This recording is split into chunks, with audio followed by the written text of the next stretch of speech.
रोक न्यूज पहा आता नव्या रूपात। दिल वही सोच नहीं। संपादक मकरंद साठे। 80% समाजकारण 20% राजकारण केलं जातं। मात्र जनतेचे प्रश्न विकास कामाचे जर सुटत असतील तर मोहिते पाटलावरती भाजप सोडायची का वेळ आली, का सोडला भाजप पक्ष? असं आहे, 80% समाजकारण 20% राजकारण हे भाषणात म्हणायचं असतं काही जणांचं। खरं तर ते 80% स्वार्थ कसा साधेल आणि 20% समाजकारण असंच काही जणांचं चित्र असतं। भारतीय जनता पार्टीमध्ये 2019ला येताना त्यांनी सांगितलं होतं की आमच्या भागाचा दुष्काळी भागाला पाणी मिळावं म्हणून जो कृष्णा भीमा स्थिरीकरण प्रकल्प मार्गी लावायचा शब्द भारतीय जनता पार्टीत दिला आहे आणि म्हणून आम्ही भारतीय जनता पार्टीमध्ये येतो आहे। पण खरोखर खासदार रणजित नाईक निंबाळकर, देवेंद्रजी फडणवीस आणि मोदीजी यांच्यामुळं हा रखडलेला प्रकल्प मार्गी लागायला लागला।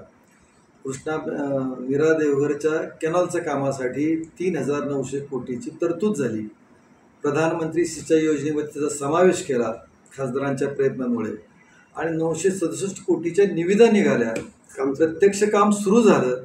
या तालुक्यातले काही लोकांनी जाऊन पाहिलं की काम सुरू आहे। मग अशा वेळी जर तो प्रश्न मार्गी लागत असताना आज 2024ला मोहिते पाटलांनी भारतीय जनता पार्टी सोडायचं कारण काय? त्यांना भारतीय जनता पार्टीत आल्यानंतर त्यांना विधान परिषदेचं आमदार केलं। त्यांचं बंद पडलेल्या कारखान्याला 133 कोटी रुपयांचं कर्ज दिलं, कारखाना सुरू केला। म्हणजे त्यांचं राजकारण जिवंत केलं भारतीय जनता पार्टीनं। आणि असं असताना कुठलंही कारण नाही, त्यांना वैयक्तिक काही मदत केली भारतीय जनता पार्टीनं। मग असं असताना तुम्ही भारतीय जनता पार्टी सोडायचं कारण काय? काहीच कारण नाही। तुम्हाला याच्या आधी तुम्ही ज्या पक्षात होता त्या वेळी त्या पक्षाशी तुम्ही प्रामाणिक नव्हता। भारतीय जनता पार्टीतही तुम्ही असताना तुम्ही भारतीय जनता पार्टीच्या विचाराशी प्रामाणिक नव्हता आणि म्हणूनच तुम्ही तुमच्या वैयक्तिक स्वार्थासाठी भारतीय जनता पार्टी सोडलेली आहे।